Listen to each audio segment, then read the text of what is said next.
നമസ്കാരം പ്രിയമുള്ളവർ, എല്ലാവർക്കും ഒരിക്കൽ കൂടി എൻ മീഡിയയിലേക്ക് ഹാർദമായ സ്വാഗതം.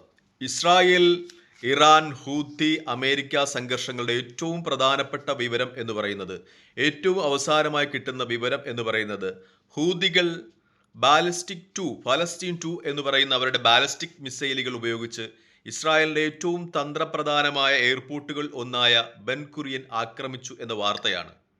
ഇതുമായി ബന്ധപ്പെട്ട വാർത്തകൾ പുറത്തുവിടുന്നത് ടൈംസ് ഓഫ് ഇന്ത്യയാണ്. ടൈംസ് ഓഫ് ഇന്ത്യ നിമിഷങ്ങൾക്ക് മുമ്പിൽ സംപ്രേഷണം ചെയ്ത റിപ്പോർട്ട് അനുസരിച്ച് ബെൻ ഗുറിയൻ എയർപോർട്ട് ഹൂതികളുടെ ബാലിസ്റ്റിക് 2 മിസൈലുകളാൽ ആക്രമിക്കപ്പെട്ടു. ആയിരക്കണക്കിന് ആളുകൾ പരിഭ്രാന്തരായി സുരക്ഷിതത്വം തേടി ബങ്കറിലേക്ക് പായുന്ന വീഡിയോയും അവർ സംപ്രേഷണം ചെയ്യുന്നുണ്ട്. ഒപ്പം തന്നെ ഹൂതികളുടെ നേതാവ് യഹിയ സരിയുടെ സംരക്ഷണം, അദ്ദേഹത്തിൻ്റെ റിപ്പോർട്ടും വരുന്നുണ്ട്. അദ്ദേഹത്തിൻ്റെ അഭിപ്രായം അനുസരിച്ച് ബെൻ ഗുറിയനിലേക്ക് നടന്ന ആക്രമണം അത് വിജയകരമായിരുന്നു എന്നാണ്. പക്ഷേ ഇസ്രായേലിൻ്റെ ഭാഗത്തു നിന്നുള്ള വാദം പതിവ് പോലെ തന്നെ എയർപോർട്ടിലേക്കുള്ള ആക്രമണം തങ്ങളുടെ പ്രതിരോധ സംവിധാനങ്ങൾ ഉപയോഗിച്ച് തടഞ്ഞു എന്നാണ്. എന്തായാലും അതുമായി ബന്ധപ്പെട്ട വിവരങ്ങളൊക്കെ പുറത്തു വരുന്നതേ ഉള്ളൂ. എനിക്ക് ഈ വീഡിയോ, അവരുടെ ടൈംസ് ഓഫ് ഇന്ത്യയിൽ വന്ന റിപ്പോർട്ട് ഇവിടെ സംപ്രേഷണം ചെയ്യുവാൻ, അപ്ലോഡ് ചെയ്യുവാൻ ചില പ്രശ്നങ്ങളുള്ളതുകൊണ്ട്, അതായത് കോപ്പിറൈറ്റ് റൂൾ വരും എന്നുള്ളത് കൊണ്ട് തന്നെ ആ വീഡിയോ, ആ ടൈംസ് ഓഫ് ഇന്ത്യയിലെ റിപ്പോർട്ട് ഞാൻ ഫസ്റ്റ് കമൻ്റായി ചേർക്കാം. മറ്റൊന്നുകൂടി വാർത്തയുമായി പുറത്തു വരുന്ന ഏറ്റവും പ്രധാനപ്പെട്ട സംഗതി എന്ന് വെച്ചാൽ, ഹാരി ട്രൂമാൻ എന്ന് പറയുന്ന കപ്പൽ ചെങ്കടലിൽ നിന്ന് അമേരിക്ക 1300 കിലോമീറ്റർ ദൂരത്തേക്ക് മാറ്റി എന്ന റിപ്പോർട്ടാണ്. കഴിഞ്ഞ 72 മണിക്കൂറിനിടയിൽ 4 പ്രാവശ്യമാണ് ഹൂത്തികൾ അമേരിക്കയുടെ ഏറ്റവും വിഖ്യാതമായ ഹാരി ട്രൂമാൻ എന്ന് പറയുന്ന കപ്പൽ ആക്രമിച്ചത്. അതിപ്പോൾ അമേരിക്ക കൂടുതൽ സുരക്ഷിതമായ സ്ഥലത്തേക്ക് മാറ്റി എന്ന റിപ്പോർട്ടുകളാണ് പുറത്തു വരുന്നത്.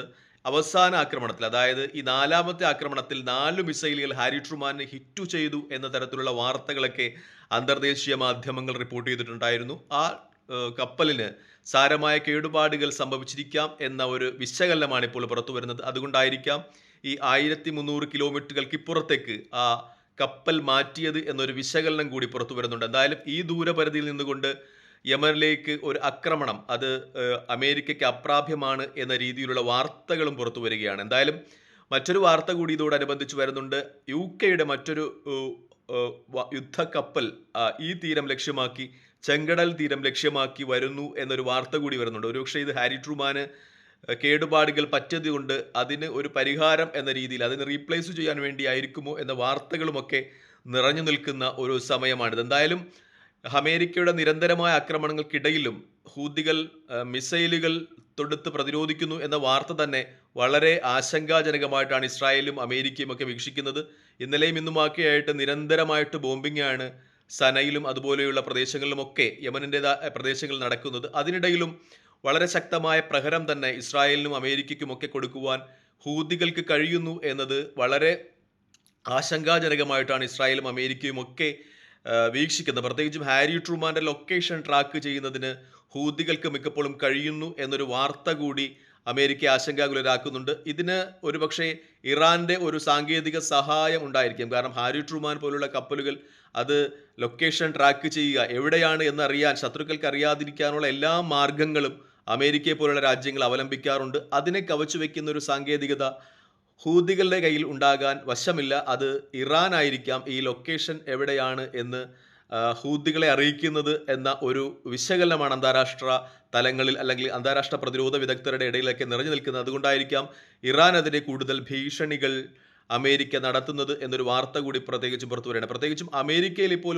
പുറത്തു വരുന്ന ഒരു വാദഗതി എന്ന് പറയുന്നത്, ഇറാനെ ആക്രമിക്കുകയാണെങ്കിൽ അമേരിക്കയിലേക്ക് ഒരു ആക്രമണം ഇറാൻ്റെ ഭാഗത്ത് നിന്ന് അത്രയും ദൂര മിസൈലുകളും ഡ്രോണുകളുമൊക്കെ ഉള്ള സ്ഥിതിക്ക് അമേരിക്ക സുരക്ഷിതമാകില്ല എന്നൊരു ധാരണ അമേരിക്കക്കാർക്കിടയിൽ പകരക്കുന്നു എന്നാണ്. അതുകൊണ്ട് തന്നെ ഒരുപക്ഷെ ഇറാനെ ഡയറക്റ്റായിട്ട് ആക്രമിക്കുവാൻ സാധ്യതയില്ല.